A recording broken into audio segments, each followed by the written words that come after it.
lengkap Agus Mulyono. Kita di yayasan Jadi Yayasan Bagus Mandiri Insani.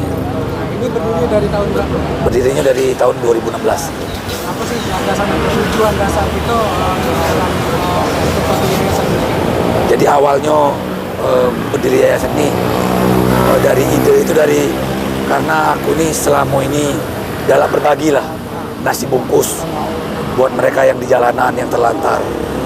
Cuman aku berpikir aku sedekah nasi bungkus pada hari itu, katakan hari Jumat ya, hari Jumat, hari-hari lain mereka belum tentu mereka dapat makanan, hidup masih di jalan, hidup masih di tempat sampah, bahkan ada yang di Indralaya itu 10 tahun di hutan kami ambil itu. Dari situ awalnya. Jadi aku itu ya Allah, kapan aku bisa buat yayasan bisa menampung mereka. Jadi mereka bukan sekedar ku tampung sehat, ku balik ke, tidak mungkin. Jadi begitu mereka ku ambil, insya Allah sampai meninggal, urusi. Sudah ada 12 yang meninggal, termasuk Riana, aku izin dengan Bapak, insya Allah sampai meninggal. Berapa total seluruh pasien yang kita jalani di rehabilitasi Sekarang sampai hari ini itu 162 wong.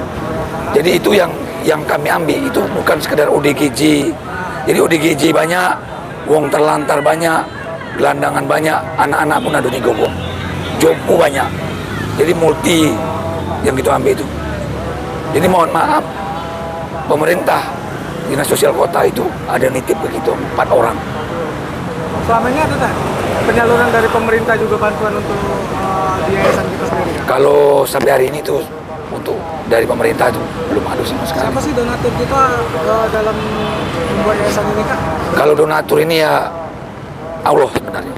Karena namanya donatur dari perorangan ini, ya kita tidak bisa kita pastikan kan. Kadang bulan ini datang, bulan depan belum tentu datang.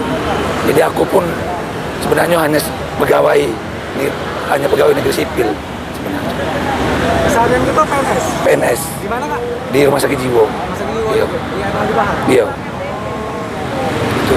Mungkin terakhir harapan gitu, Kak, atau dengan pemerintah atau dengan apa instansi terkait untuk jalannya yayasan kita ini, Dewe?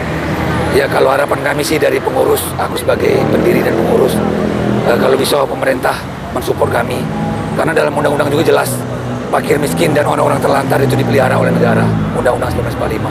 Hari ini orang-orang terlantar, ODGJ, orang jompo dipelihara oleh relawan kemanusiaan. Saya hanya relawan kemanusiaan, saya tidak mendapatkan gaji. Tapi niat saya tulus ingin menolong mereka. Mudah-mudahan Allah akan bermudah. Kita metodenya memang menjemput bola, kan? Benar. Ada laporan, kan? Ada laporan, insya Allah kami evakuasi. Itu. Benar. Ada berapa karyawan sendiri, Kak? Kalau karyawan kita bukan karyawan, jadi mereka ada 5 orang, itu relawan. Relawan ya mereka kadang-kadang kalau aku ada rezeki, aku kasih gaji, aku kasih duit lah. Kadang-kadang dari donatur juga yang amplopi mereka. Jadi itu intinya. Jadi intinya kami juga beramal, relawan juga beramal, termasuk saudara Padli yang sebagai wartawan, insya Allah dengan menyebarkan informasi ini akan menjadi amal jariah kita sama-sama. Ya.